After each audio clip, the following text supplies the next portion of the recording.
we kind of have to engage with this existential ground. Beneath all that stuff, all the movement of life beneath your identity or your false persona that you've been putting up in public to feel okay, rather than your actual relaxed self. Beneath all that, there's something we can contact. There's an aspect of self which is completely embedded in life, which is still, which is quiet, which is imperturbable at one level, unwoundable, unlike our psycho-emotional self, and which is true ground in that sense. There's nowhere else to fall there. And when we find that ground, we can kind of come back to those other layers we talked about. From there, it feels much more comfortable just to be yourself. Dan McTurnin, friend of the podcast, welcome back to the Accidental Gods podcast. How are you and where are you on this slightly turbulent Monday morning, where this is the Monday just after the solstice, which in many ways is a beautiful place. But Donald Trump chose the solstice to patch his ego because his shoddy little parade didn't work like he wanted. So now he's playing military big boys. How are you? Where are you? Well, thank you. It's lovely to be back. How am I? Well, I'm feeling all of that you just shared. And it's a really interesting juxtaposition, isn't it? I spent my solstice evening on a river with my wife and my 13-year-old, watching swallows. In Finland. In Finland. It was very beautiful. It's been very rainy, and then for the solstice eve, the sun came out and it was just a gorgeous evening. So I'm feeling that in my body, but I'm also feeling this, like you say, this just the dismantling of relative ground from under our feet, I think. So what we thought was knowable is so evidently no longer knowable. So I'm feeling that kind of sense of dropping through some of those cracks a little bit.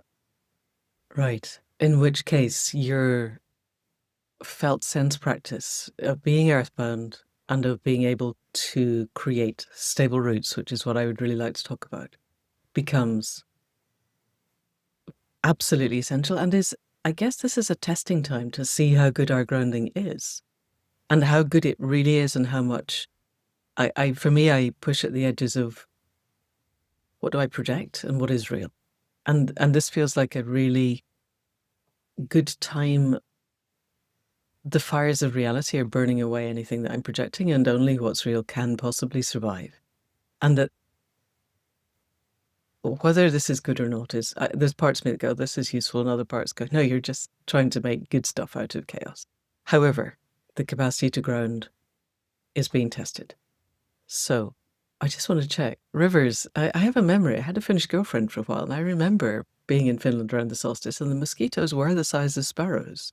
It's very brave being out by a river at the solstice. Or no mosquitoes where you were? We're having a kind of low mosquito season this year, which to be honest, I'm not complaining about. No, although the swallows probably are, but right. Yeah, it was just lovely, idyllic kind of. I'm very fortunate to live somewhere outside of a war zone and to be able to do that kind of thing at the moment. So I don't take that lightly. Yes, likewise. Okay, so thank you. So let's talk about Calmer Farmer, because I really want to talk about it, and that will lead us into methods of grounding that are resilient and that work, and how we can model self-regulation and co-regulation. So when we last spoke, Calmer Farmer was about to launch, and as I understand it, you're about to head into the second iteration, but you now have actual numbers.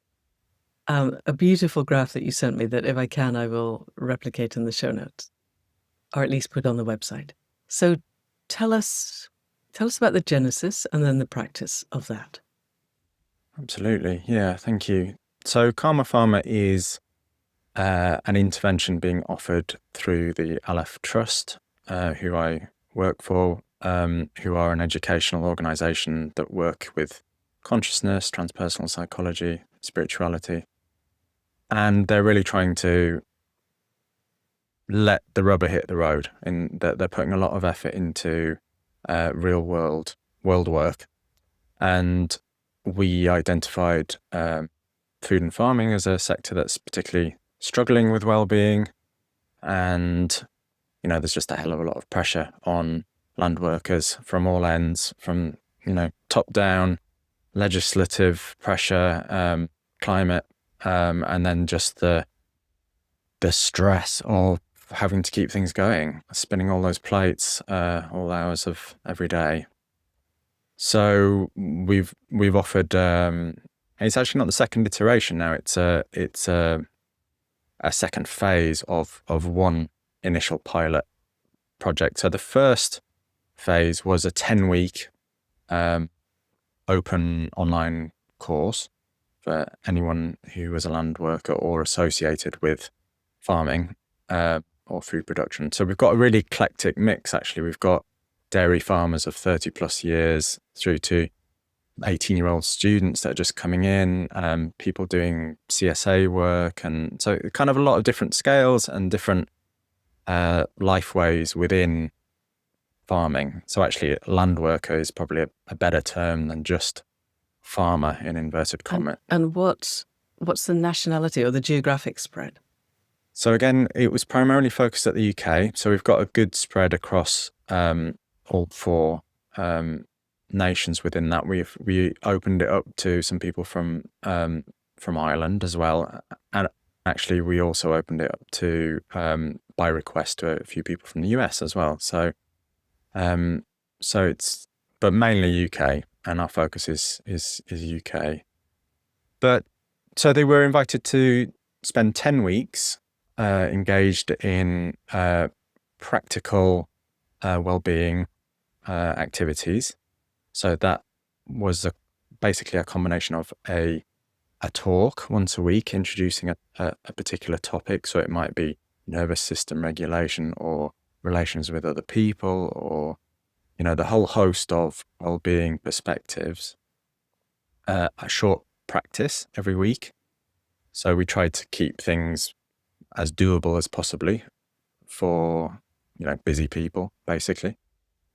And then a reflective prompt every week. So we're asking people to reflect on what's going on in their lives and share how the practices and the topics of the week are interacting with their own individual life and their farm work. And this is live. They're speaking out, or are they writing it down and sending it in? They're writing that down. So it was predominantly a self-study course, but we had 3 live sessions throughout. So we had a chance to gather at the beginning, middle, and end of the course. And as you say, we've got some of the preliminary data from that, and it's very encouraging, I would say. 10 weeks is not a long time, but actually 10 weeks is enough time for things to change. If I could just, you said you'd share the image, but just, some of the categories, optimism. Are you feeling useful? Are you feeling relaxed? Are you feeling able to solve problems or think clearly? And then there were these questions about connection with nature, a sense of oneness, kinship. Can I ask about that? Because that was one thing looking down. And because the answers were different. And I would think oneness with nature and kinship with nature are very close cousins of each other, if not actually Siamese twins. How do you interpret the fact that the numbers of before and after on both of those were slightly different? Well, this is actually an amalgamation of, I think we asked something like 30 questions. So actually this has been kind of aggregated into more thematically. Groups. Okay. Yeah. Okay. And actually I would say the only difference between oneness and kinship is maybe at the relational level. So there's a feeling of kind of embeddedness. Right. Yes, because you've also got embodied with the web of life. Yeah. And that again had slightly different answers. So yeah. So they're actually, that's I guess in a way it's a little bit misleading because they're pulling from different questions within the survey and organizing them thematically. But essentially it's how much are you sensing yourself to be nature, and how open and free flowing are your relationships with the rest of life, with animals on your land, with plants you're growing, with the land itself, with other people. So it's a kind of measure of those two things, which are, of course, the same on one level, but you can discern the difference if you feel into that. One's more at the kind of interrelational level, and the other one is a sense of self. Yes. Kinship with the animals with which one lives. My cat's just arrived, for those not watching the video. What it really interested me, because we also had listening to our body for decisions and being at home in our body and feeling safe in our body. But the highest ranking, so you had a 0 to 5 score, and the highest ranking of, at the time people were ranking themselves towards the end of the course, was kinship with nature. And I thought that was a testament to your capacity to help people self-regulate. And also, I wonder if we had a self-selecting group who already were predisposed towards feeling kinship with nature. I think that's possibly true. The cohort, while it's varied, is also definitely skewing towards perhaps the more regenerative farming end of what we might call farming. Right. So I guess there is, it is self-selecting in that what we were offering was embodied presence, well-being practices. And we were upfront about this general working premise that we are nature working. That's, if we're going to, any belief system, the only belief system we were working within was that we are nature working. Right. So of course you will attract people that feel an affinity with that. So there is a bit of self-selection going on there for sure. But as you see from the charts, that increased over just 10 weeks. So it's very interesting. As did openness to change. I mean, everything increased. That was the really interesting thing. Every parameter increased. And their capacity to self-regulate with embodied practice, listen to their body to find an answer, as well as connecting with the web of life. Yeah. So tell us a little bit about where it's going, because it's not a second cohort. This first cohort is now going to go deeper for another 10 weeks.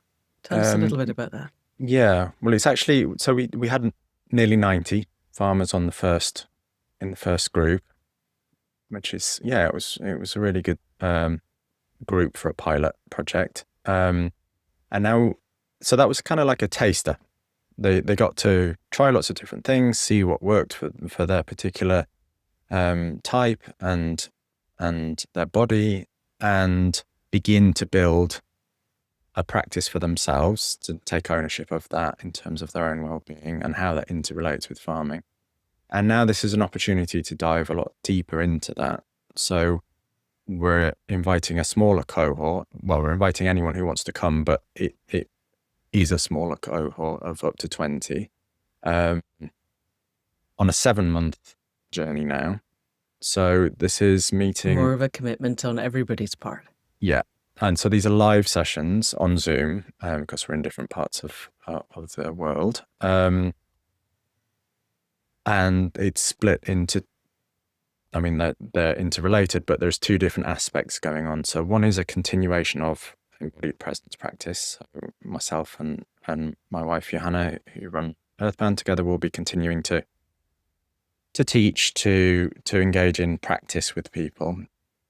The other half of this next 7-month period is actually inviting them into something called cooperative inquiry.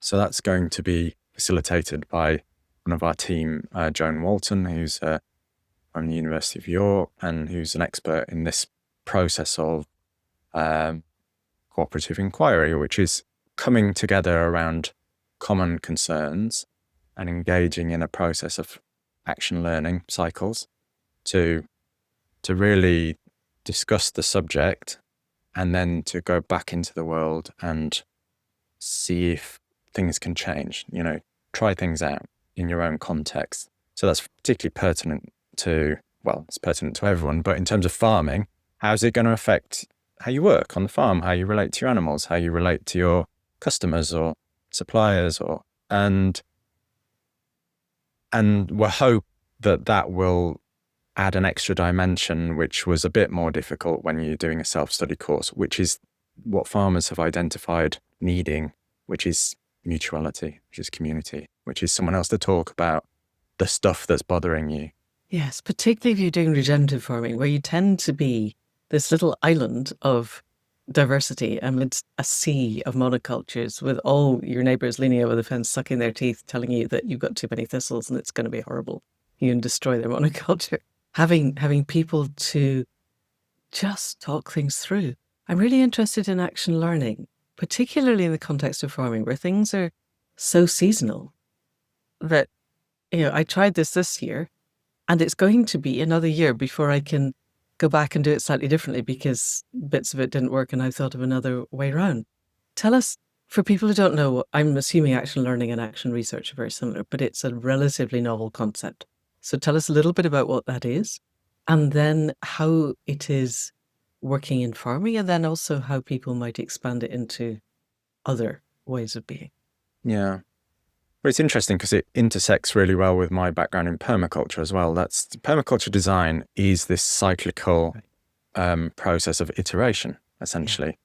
So you come up with a plan after some careful observation, you implement the plan, you evaluate how it's going, you accept feedback and regulation from the system, and you tweak, and you go back out there again and try again. So it's that simple. It's a kind of iterative life design process or business design process, whatever you want to apply it to, in which you take a good chunk of time to reflect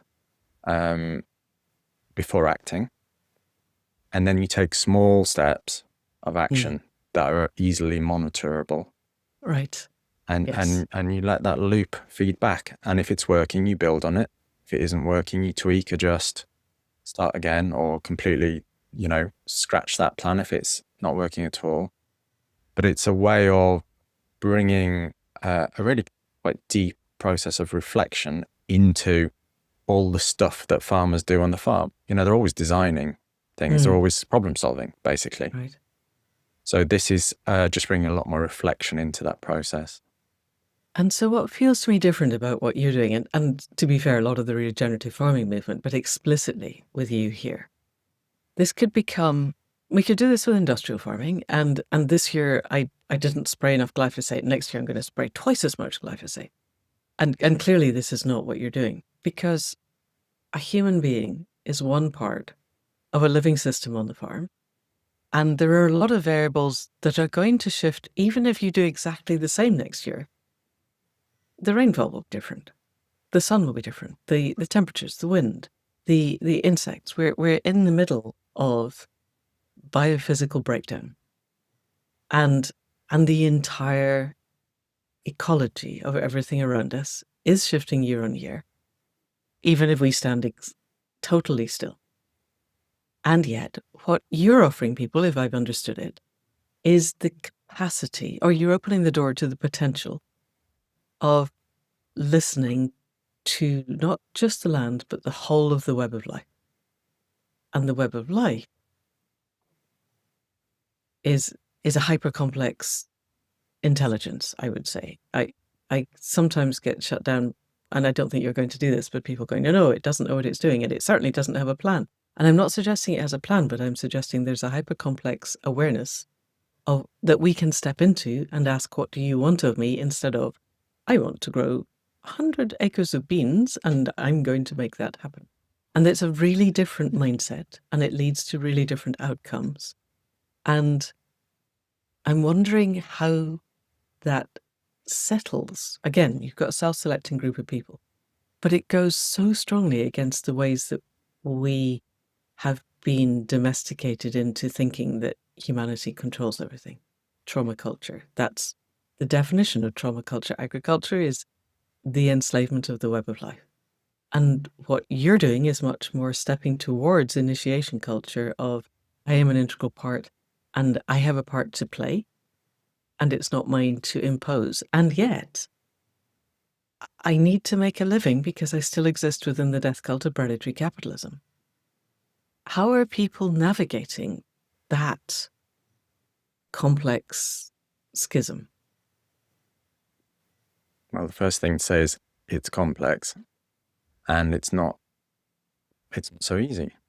Like you say, even the farmers that are interested in regenerative farming are still within the wider hard-edge system of capitalism, and they're also mostly bringing their conditioned, domesticated mindsets as to how one should go about living one's life. So, which is, as you say, mostly goal-oriented to begin with. And then you either succeed or fail. So this, I will grow, 100 bushels of beans or whatever it is, and there is no question about that. Or I will grow my business by 10% in the next 5 years. Well, good luck with that. That's not reality, is it? So we have to learn to relax into a process-oriented approach to life rather than the goal-oriented approach to life, so that we're focusing on the aspects of our own individual life and our farm system that cultivate the conditions in which resilience and hopefully thriving can occur. So you're kind of creating buffer in that sense by not narrowing down your demands of life to, this yield on this hectareage, and that's it. And that's so much of what we found a lot of people were feeding back about in terms of their struggles is this pressure they put on themselves, or they feel the pressure to achieve a goal. And then you fail constantly because that's an unwinnable game, basically. Right. You're running up a down escalator and it's getting faster and you're never going to reach the top. Yeah, it's exhausting, right? And you cannot succeed in that game. Yeah. And even if you can succeed in that game for a while by adding glyphosate or fertilizer or whatever, if you're engaged in that kind of farming, it runs out. The energetic need is so great and the depletion of the land base is so acute that, okay, you can do that for a decade or whatever, and then you can't anymore. So this is a kind of 180 approach, isn't it? It's like, what is it to engage in a process-orientated view of life in which I participate in what's happening rather than I impose a kind of false imaginary goal onto life and then get really upset when it doesn't happen. Within that, there's the reality of having to produce a certain amount of crop in order to earn your living. And that's why it's not simple. However, what we found, for example, we introduced quite a challenging notion towards the very end of the course around the difference between your preference and wholeness or reality.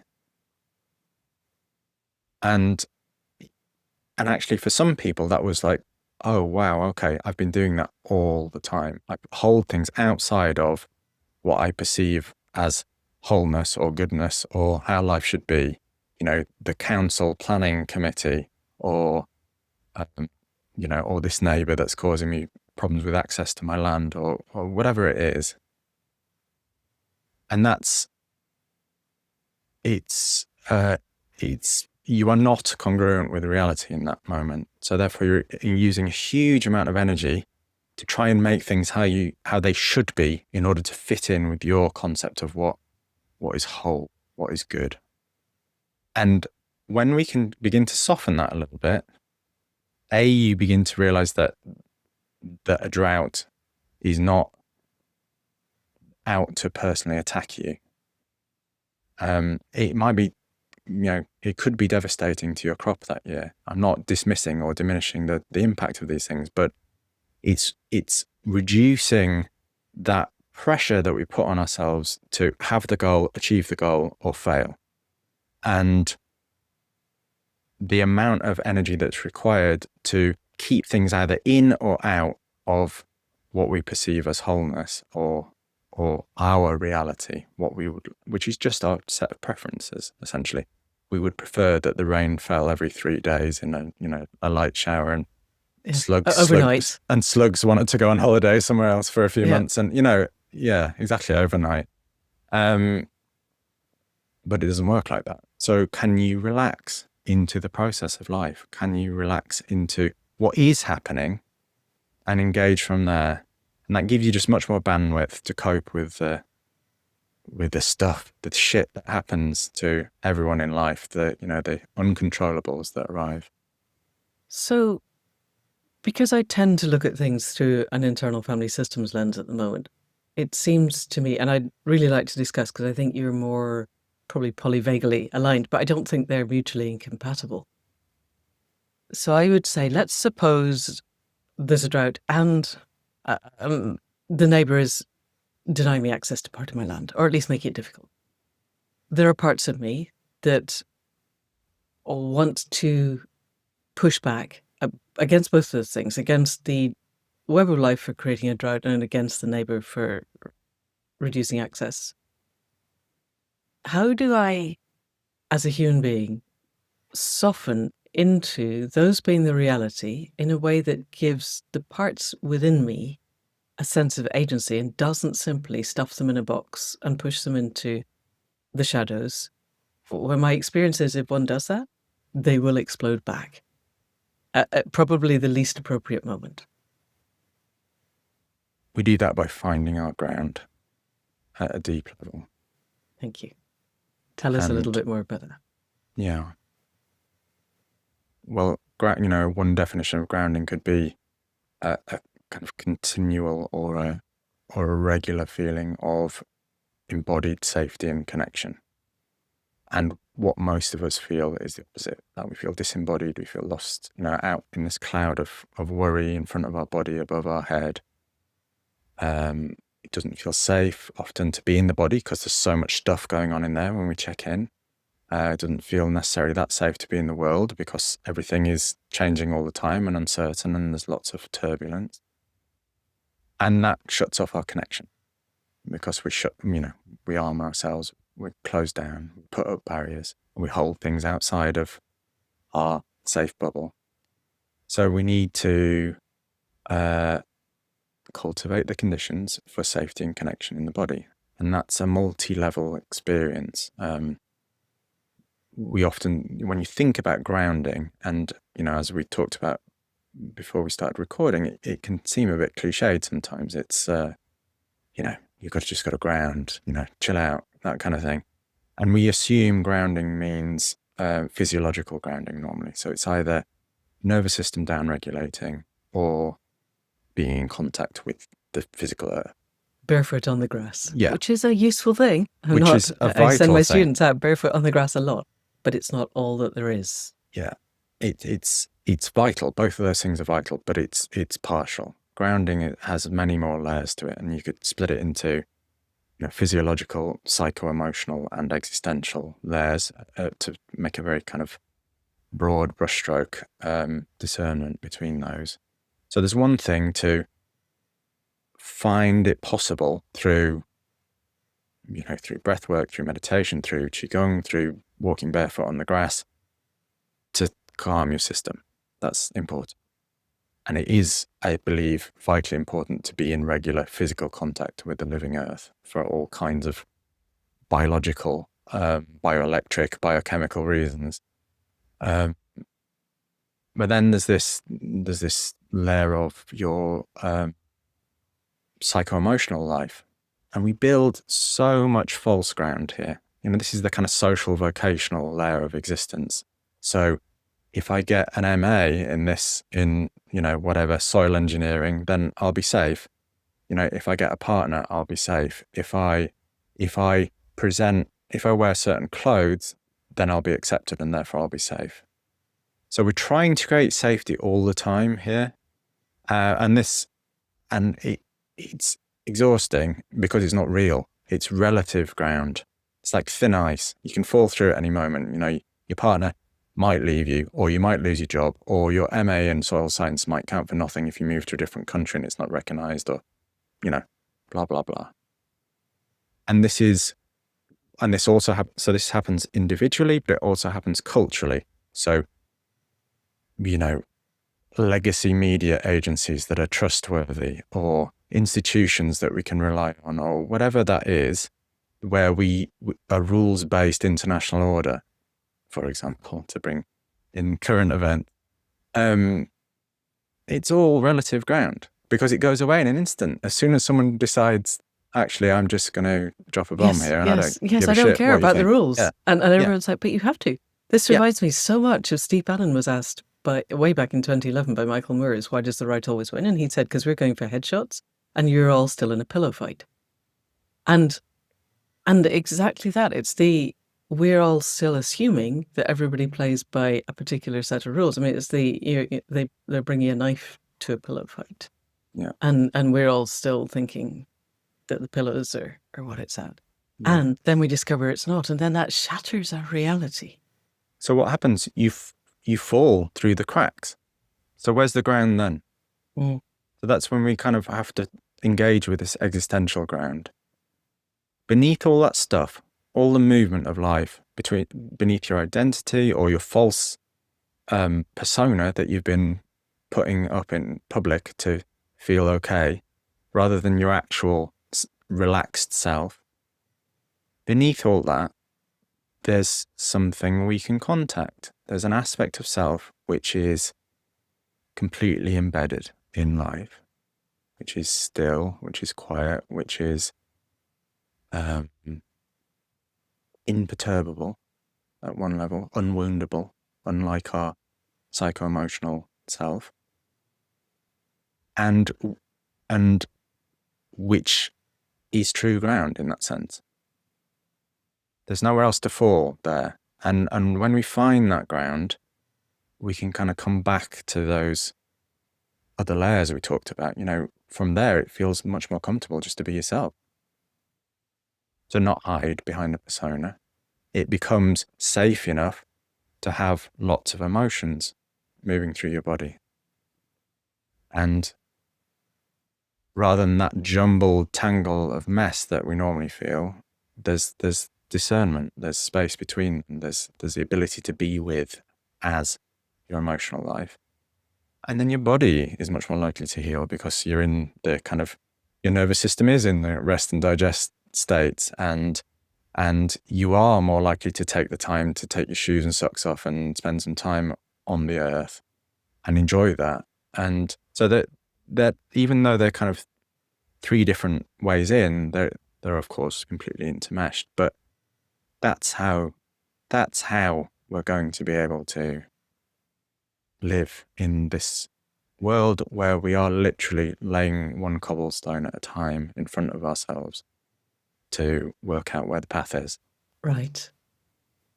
Okay, thank you. And this applies obviously way beyond food and farming and land workers, and applies to everybody alive on the planet at the moment. That the finding of that stillness inside, of the authentic place from which there is nowhere to fall, is the work of the moment. And then I think the corollary to that for me is then being open to the web of life and being able to ask, where do you want me to put the cobblestone, rather than the old rules or any set of rules that I am imagining will keep me safe. I think this understanding that safety is an embodied thing, first of all, that we're all seeking safety, that's absolutely core to being human and being able to breathe on the planet, is that we feel safe, and that our culture for so long has given us false criteria by which safety might be measured, and those are falling apart.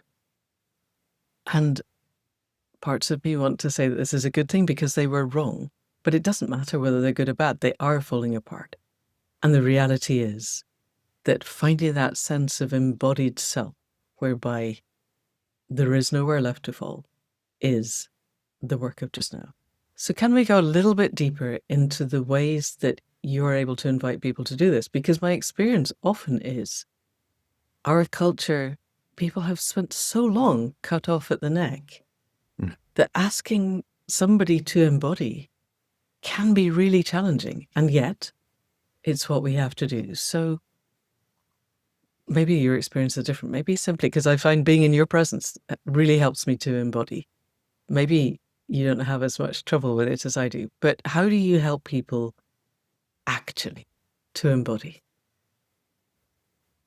Well, I think you have to take it gently. And you're right that there are some people who feel so unsafe, or for very good reasons, from past traumatic experience, that it wasn't safe to be a body. So they abstracted themselves from their body. Mm-hmm. So coming back into relationship with the body is a very cautious, slow experience for those people. To be completely transparent, I don't work with a lot of people with acute trauma, kind of chronic trauma of being a industrial human is my kind of my forte, really. Right. So most of the people I work with are able relatively quickly to drop into experience in the body. And you titrate that, like with everything, the dosage is the medicine or the poison in that sense. Your body knows when it's too much. So you listen and you can just back off. But it's a gentle invitation to notice reality inside you rather than listening to the stories you tell yourself about yourself. And that's the difference, really. It's becoming congruent or becoming real with what's real. Right. It's that sense of authenticity and knowing what's authentic, because the stories we tell ourselves are compelling and are often very well rehearsed, and we're very used to believing them. Yeah. So for people listening, this sense of titration and knowing when to back off, how does that feel for you? How do I notice when it's time to back off, do you mean? Yes. Well, how do you notice when you're in your body and not just telling yourself you're in your body? Okay. I think that's quite an important step, but then the rest. Well, that's quite hard for a lot of people. If I ask you to close your eyes and imagine your feet for a moment, your particular case, because you're very practiced in this kind of stuff, but do you see a picture of your feet or not? Did you notice a kind of image of your feet? I take my awareness to the soles of my feet, which is a slightly different thing, but I could see a picture of my feet if I needed to, I guess. Well, most people do. Most people draw a picture, like a child's picture of a person. Right, little stick person sitting with their feet in the floor. So this is my foot, this is the edge of my foot, this is what it looks like. And it's a concept, it's a dead concept. It's a memory or it's a fiction. So when I ask you to actually feel your feet by inhabiting them, so the soles of the feet are a great place to do that. Feel the aliveness in your feet. There's tingling there, there's pulsing, there's pressure, there's temperature, there's flow, there's life. Can you feel that firstly? Mm-hmm. Yep. Yeah. So does that feel bound by the container of your skin? Does it feel bigger than what you imagine your foot to be? That's an interesting question. I automatically sent roots down into the earth, which is probably not what you asked me to do, and those are not bound by the container of my skin at all. But that's... We're just feeling the energy, that kind of life hum of the soles of your feet. For me, it's clearly bigger than the boundary body. Yes. Yeah. Yes. So it's more like you're wearing energy boots or something. Yeah. So that's real.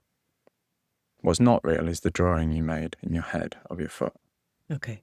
So it's the invitation to kind of discern between a concept, a memory, and imagination. There's nothing wrong with imagination, but in this context, it's not what's really here. And then getting good at that, like settling into what's here now, really. Right.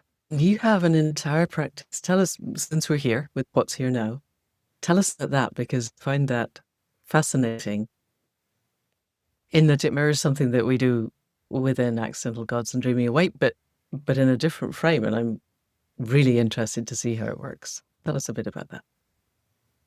Yeah, well, it's a practice that I've been doing now for about 4.5 years with two women who are coaches. Also, we met on a training, and we've continued as a group, and we practice every week. And it's so you can do this in pairs or threes. I call it What's Here Now, and it's embodied, voiced, relational meditation. So it's embodied in that we're doing the kind of thing that we've just explored together. We're sensing what's here really in our body right now. It's voiced in that we take it in turns to inquire into ourselves. So one person inquires, one person notices what's here now in their body, in their field, and the other person holds space for that. So receives that information. So you're asked to share verbally what you notice. And that's actually really important, because a lot of people struggle to do this kind of noticing inside when they're on their own, because your brain kicks off and you go into a different, you skip around and you get lost and you forget. And whereas you're kind of held into a contract with another person for this period of time, 10 minutes each, and it's a chance to actually vocalize how you are rather than present how you should be, how you think you should be, which nobody ever gets a chance to do in life. We're constantly presenting how we think we should be to feel safe. Whereas this is an opportunity to express very simply how you are to another human being and have that be received. So it's like meditation in that it's a turning inwards, it's a being with what is, but it's relational. You're doing it with another human. And that, for me, is super potent, because it changes what's possible then. It begins to normalize that it's okay to be yourself with another person, someone that you don't know. I do this with two women I do know, but we've started a group where anyone can come and practice this. So we're getting used to being ourselves in mutuality with someone. And that's a big deal. And people find that very potent as a practice. I would say, it's the cheapest form of therapy going. It's quick. We're talking 10 minutes a week if you want. You can do it more. Yeah, so 20 minutes of your time, once or twice a week. And it is transformative. It changes how you feel about yourself. It invites you to depth really quickly. So you drop through all that. You notice, everyone notices all the loud stuff first. Oh, I've got an achy shoulder, or I'm tired, or there's this buzz of caffeine in my chest that I've noticed, or whatever it is. All the loud stuff gets heard and witnessed and shared first. But then very quickly you drop through that. Like, what's underneath that? What are the subtler information fields that you're listening to? What's beneath even that? What's this feeling of being, of presence, of stillness, and within 10 minutes, you can drop, so deep with another person in a way that it could take you much longer to do on your own in meditation, or in fact, never in meditation, because a lot of people just never get there. They're just constantly in the game of trying to calm. Whereas this is much more. This is about like deep relationality with yourself and with the world, with other people. It also seems to me that you're building trust, because you have to absolutely trust the person that you're with, that they're not going to weaponize the vulnerability that you are producing, evoking, embodying. And that in itself is huge. And I will put in the show notes the link to where people can sign up for this. And very clearly, you have the person listening is simply paying full attention and is not trying to fix or comment on. You're not feeding back. You're simply holding witness. And that also is an extraordinary meditative process, I would say. And it seems to me, exactly as you said, a lot of people really struggle, particularly now we're in the attention harvesting phase of digital media. To meditate in a way that is intention is the focus of attention, and we're endeavoring to train our attention to focus on a thing, whatever that thing is, from a candle flame to our breath to our being to a felt sense of gratitude or compassion or whatever. But when you're with another person, still, and I am concerned that this may change with future generations, should there be future generations, but at the moment, our conditioning is to be in relation with someone. People can hold a conversation for, we are holding it for an hour. And I don't know about you, but my attention is with this conversation. And yet people struggle to hold attention on themselves for more than a couple of seconds. We can hold attention when we're in relation with somebody. And so that sense of relationality allows the attention to be there and allows us to feel safe, to practice what it is to be authentic and authentically vulnerable and embodied in relation. And that strikes me as it's genius. It's an extraordinary thing to be practicing.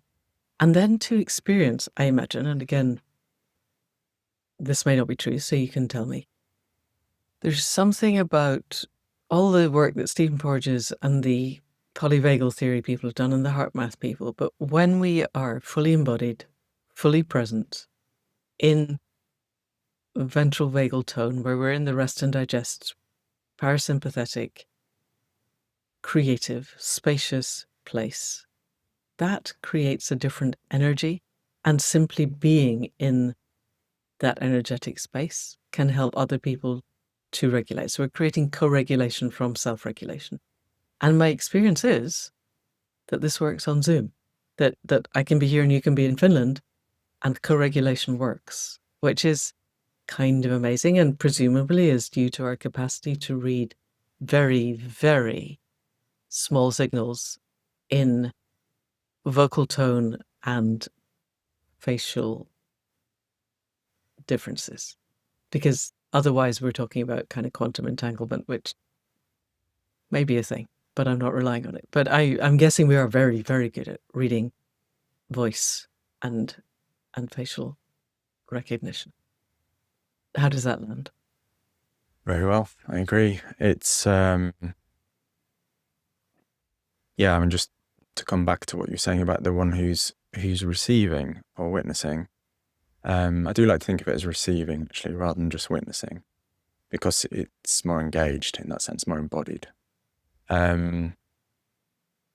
It's as important, as transformational as the sharing. Because again, when do we hold space where we're not? Always very rare. Some of us may be better at it than others, but most of us are thinking about ourselves often, not selfishly, but just self-referentially, constantly, because of that lack of safety. So to let go of that as an act of service to another human being, so that I'm really here, I'm really clear internally. There's space to receive this, and that enables this kind of we are space together. That's just so rare. But then to come back to what you're saying about the co-regulation, I have a theory that there is no such thing as self-regulation, because we're never alone. So what we perceive to be self-regulation is actually coming back into relationship with the web of life, with life. That there is only co-regulation. We're hardwired for that. And we're never alone. Whether it be the bacteria in our body or the breath that's come from the boreal forest that's in your lungs or whatever that is, you're not alone. When you practice self-regulation, in inverted commas, you're just coming back into a remembrance of that relationship, I think. Right. Yes, that makes I a don't lot know of sense. how that feels for you. Yes. I've been reading a lot about self-regulation recently, but you're right. That makes a lot of sense. Yes. It might be controversial to some people, but it just feels true to me inherently. Yeah. So then the idea of co-regulation is actually much more inviting in a way. There are much more avenues into co-regulation because there is just co-regulation. So obviously we feel that viscerally with another human or an animal, or we can feel that with all aspects of life, but we tend to, that mammalian response is strong, for example. Yes. So there is something special about that. It's it's in our DNA. It's where we are looking for that mammalian contact. Right. I would, without getting into quantum entanglement, just to come back to how it works on Zoom, it works so well on Zoom. I work exclusively on Zoom because I live in the middle of nowhere in Finland, so I have to. But we can reach such depth together with clients and with groups. And I do believe in beyond just the cues that we pick up from each other, and I agree with you that we're probably picking those up at a very subtle level. There is an energetic field that we're tuning into. You're right, I can feel the space between you and me right now. Yes. Yeah. Yes. And when we do the shamanic work, there are particular things where we switch off the video and actually the sound, and let's say you're in Finland and somebody else might be in Spain, and we connect them in the shamanic realm and they share a journey. And that's not picking up any cues at all. And so you're right. I even as I was saying that, there are various other parts of me going, no, that's not true. So you're right. Yes, there's this. This is where one of my guides actually came out of the blue. I was having an Emmet treatment. So I'm lying on some treatment table and lovely Maria was doing various beautiful things to my body. And this guide turned up and as if they were standing beside me, said, "The world is not what you think it is." And I wasn't even thinking about this kind of thing. I have no idea what I was thinking, but it was like, okay, I have to stop and listen to that because that seemingly came out of left field, and nothing ever comes out of left field. It's always, there's a reason. And the world is not what you think it is I think that was January of this year that was said. It just keeps unfolding for me. The world, stop thinking that you know where the world is because it's not whatever you think. The one thing you can be sure about is that it's not that. And so that actually frees up huge parts of creative possibility from having to define how we think the world is. But it's hard because there are other parts that want to know how the world is.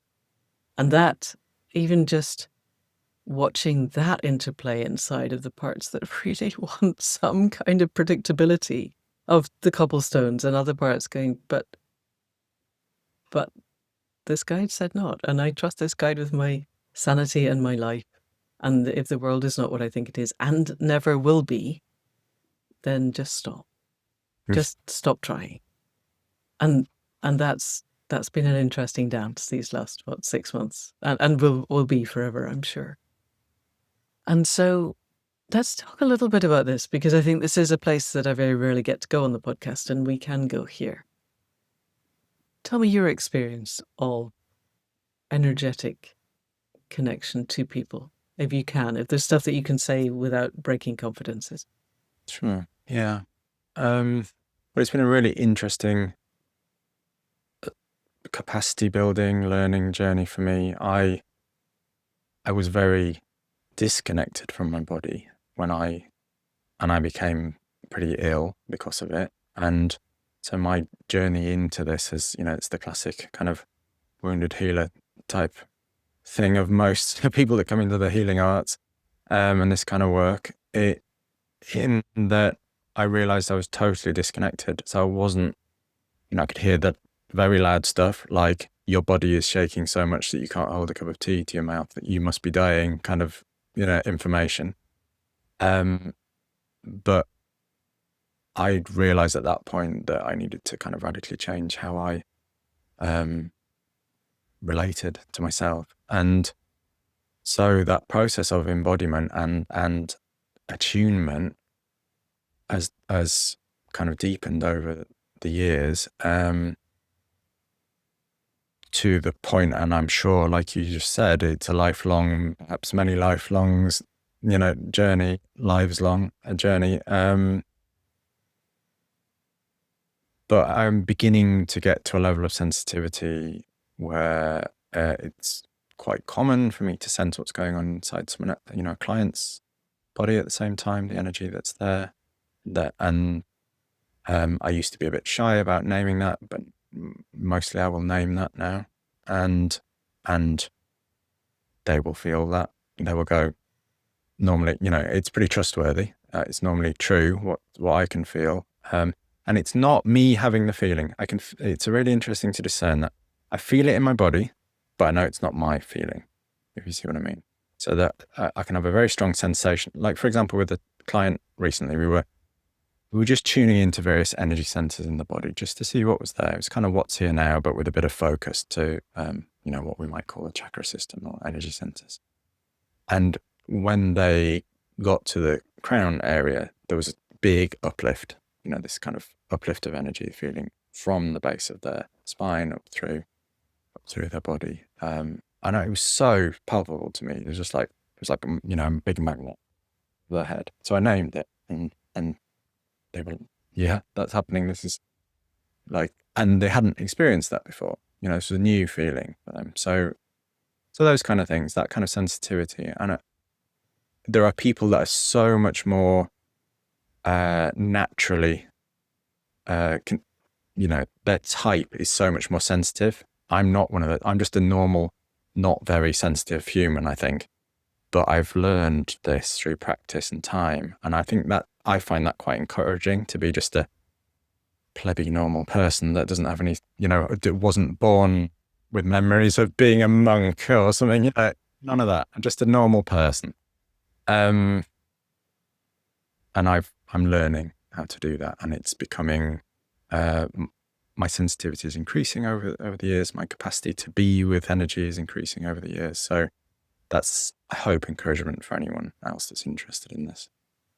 Yes, because it feels to me that what we're talking about is expanding what is called psychic capacity, which makes it already sound like it's something difficult, complicated, and other, because our culture is not very open to that. But exactly as you said, my experience is, if we undo the domesticated conditioning of the trauma culture that told us this is impossible, and the citadel mind, this is a phrase that I got from Bob Faulkner, who got it from Tanya Luhrmann, but that sense that what happens in the cage of our skull is ours alone, and nothing comes in and nothing goes out, which is manifestly untrue, and not a single other culture on the planet believes it. But our culture depends on it for the reality that it creates. So undoing that involves undoing quite a lot of the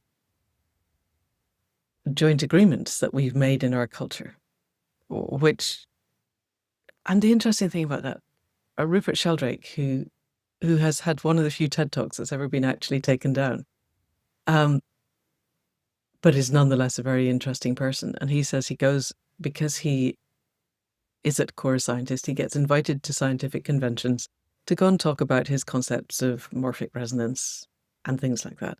And everybody sits there with their arms folded in the body language and shaking their heads and going, this is impossible. And he says 2 glasses of wine into dinner, and they're queuing around the table to tell him their personal experiences of why he's right. And I don't think there are very few people who are so invested in this joint hallucination that they don't at heart know it not to be true. But we still, it's like when you begin to study any form of therapeutic intervention, you discover there's no such thing as a normal family or normal upbringing or normal way of behaving. But we all still somehow hold this agreement that the world is the way we say it is, while we know that it isn't. So I think, and this is partly why I love doing podcasts with people as switched on as you, is we can go, guys, it's not true.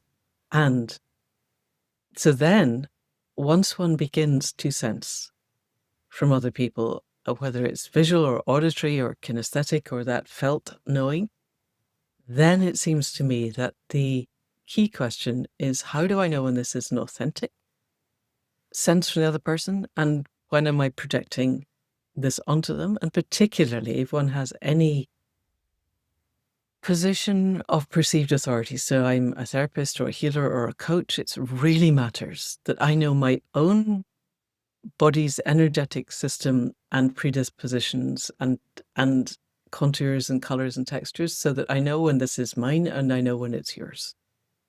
First of all, does that make sense? And second, how do you discern what's mine from what's yours? Yeah, I think it's really important that we don't impose. That's why the question's what's here now, not I think what you would should I like be to feeling be this. here now? Yeah. Yes. Or Yes. I'm pointing this out, you should feel it now. Right. Right.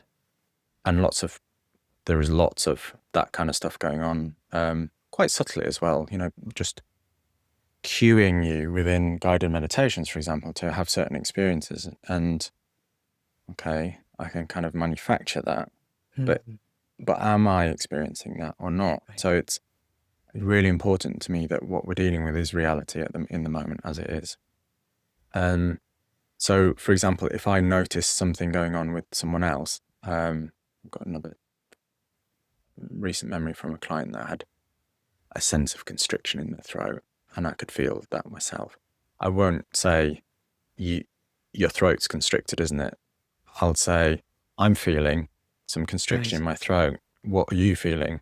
Right. And that will often unlock them to talk about it. Right. And sometimes it might not be the biggest thing that's going on for them, and we'll move on. It might just, I've picked up on something that isn't pertinent to where they want to explore, but normally it is. So then it comes down to, my integrity, I guess, in that sense, that I'm not trying to push anything on anyone. And I try to do that with worldviews and everything, really. I'm not, I kind of have a worldview, and like I said, my only belief system is that really we are life, and everything else I'm interested in, but I don't know. So why would I preach to other people what the answer is? I don't know how the universe works. So it's allowing people to have their own experience, but then having the me being a guide to help them discern between, like I said, what's going on, really, so that they can disentangle other people's stuff from their own, from reactive body stuff to kind of deeper knowing information, and just helping them to map themselves in a way by getting to know themselves really well. Knowing to find their own language. truth that is genuinely true, as opposed to what various parts of us are panicking and putting into place to try and paper over the cracks. Yeah. And I'm doing that for myself all the time within a session. It's a constant, not a neurotic checking in, but it's a, how am I? What's happening here? Have I tensed somewhere in response to what's going on? Am I contracted somewhere, or how's my energy? And obviously, as you know, from any kind of coaching or therapeutic relationship, that my own grounded presence as a coach or a therapist is quite important in order to allow someone else to relax. So there's that checking in with me, and and then there's the checking in with the other person, and then there is the field space. Exactly. That you have to check into that. Yeah. Because there's information in there that, if you think about it from an ecological perspective, it's an ecotone between two systems. It's the edge effect. There is more life in the space between than there is, on the edge of, between a forest and a prairie. Yeah. Or a shoreline. Or a shoreline. Edge. Yes. Yeah. There are more species, there is more life in the edge.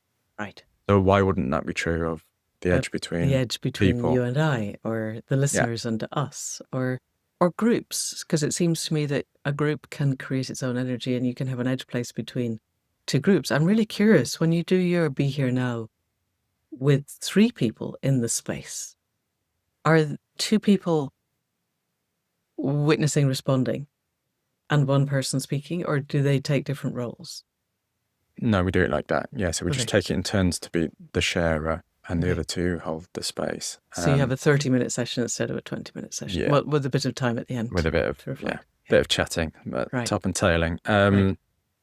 But yeah, and we do tend to, in a triad like that, we do tend to take it upon ourselves, maybe, because we ask the question. Pretty much the only thing we need say is, so please tell me what's here now. Right. You know, that's the question. Right. And then the only time we would intervene ever is if someone is clearly just talking about something. They've gone into abstraction. They're not actually experiencing. So the only question then would be, and how does that feel in the body, or something like that? Just bringing them back to here, embodied reality. So one person of the triad might take more responsibility for that kind of role as you swap around. Right. And timekeeping, for example, you know, we give people a 2-minute warning when they're at 8 minutes, you know, of their 10 minutes, just so they've got some so it's not too abrupt idea. at the end. No, you need a little a gentle off ramp. Yeah. Brilliant. And for people new to this, because obviously with your core group that you've been doing with this for 4.5 years, I'm guessing the tendency to start talking about instead of staying with is pretty small. But for people who are coming new, how long does it take in general? This is a general question. It might not work. Let's see. But I'm just wondering, for people listening, they're going to be imagining this.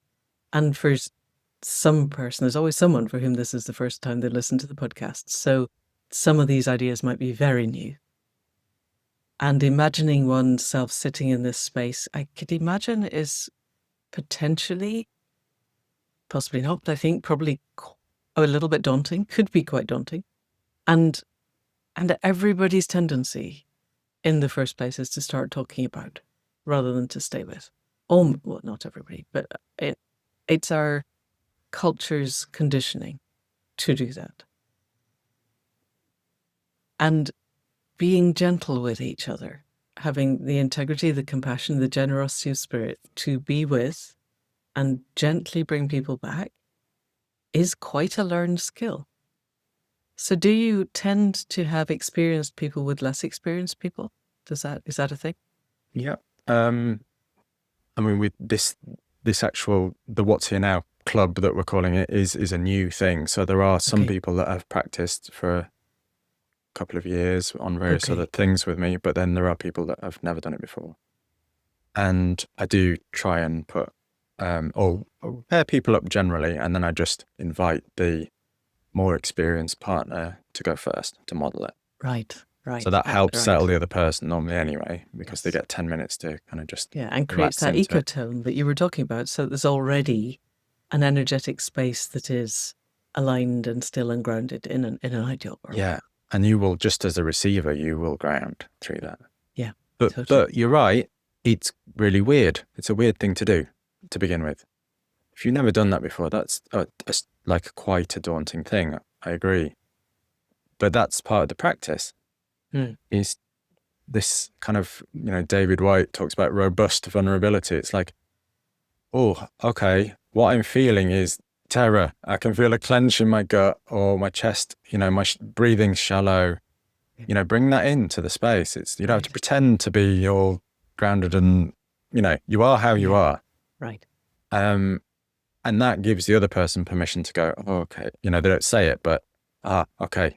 I was feeling a bit of that. I've never met this person before. So we settled together. But normally after one go at this, there are often people that say the first time around that, this is really hard, isn't it? I don't really know what I'm doing. Right. And you just have to kind of encourage people to, he's really one of those things learned by doing. I can tell you about it until the cows come home. Well, I was wondering, could we do it? But first of all, we're kind of over time. And second, I think 10 minutes each might be quite hard. Do you want to give people a flavour of a minute each? Yeah, if you like. Yeah, that's fine. Okay. Would you like to go first or second? I'll go second, and I will time keep, but I will, because I always do, but if you don't mind if I chime at the start and at the end, that will help me to ground. Yeah. So here we go.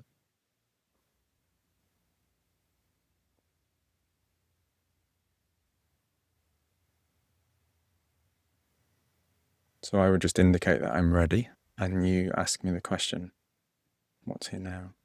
What's here now for you, Dan?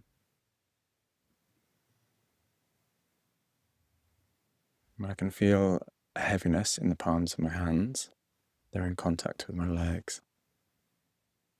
I can feel a downward flow of energy that comes with that I can now sense flowing down my leg, down my calves. There's a lot of subtle energy tingling in the soles of my feet.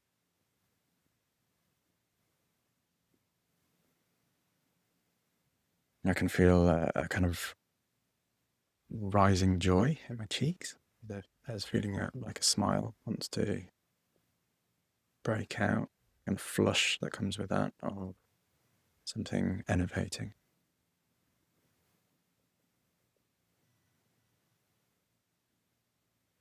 Five seconds. Thank you.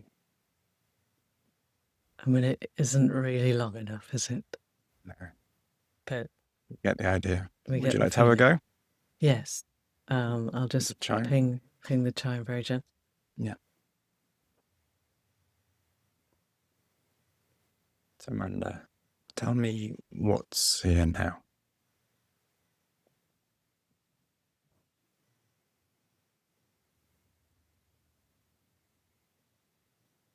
I have a wish to loosen my shoulders. And as soon as I drop into my body, I'm aware of a hyper alert, a tension in my solar plexus, that if I sit into it, is quite bright and jagged and wants to sing. Mm. And then expand. And it has a very high-pitched noise at the center of it that a part of me wants to be the chime and the rest of me knows is a scream. There is a part of me screaming inside that is very unsafe Mm. in the world Mm. and here.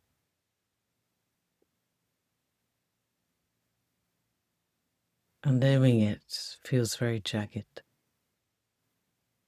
Yeah. We're coming to time. Okay, let me just ground that.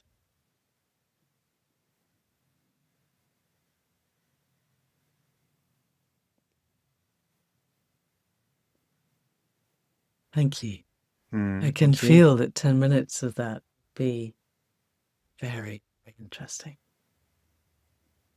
Yeah. So, yeah, I'm teaching this weekend. We've got a 4-day intermediate healing course. I can feel that because part of when we're working with energy healing, what matters is what we sense. Mm-hmm. That is not ours. And the absolute core to being worthwhile at all in any kind of energy healing is knowing what's mine so that I can know what comes in. When the instinct comes to work on, I don't know, somebody's left knee, if it's not authentic, there is no point. I'm not going to be useful as a healer. Whereas if that's real, then I can work with it and then I can flow with whatever flows. And helping people to know what's real inside is absolutely crucial. So thank you. That might prove to be really useful. Thank you. So anything else that we haven't talked about that you wanted to talk about? We could talk about this for days and weeks. We talked about Calmer Farmer. Do you want to talk about your Being Earthbound practice circle, just to tell people that it exists and what it is? Sure. So since we last spoke, we've launched an ongoing practice circle.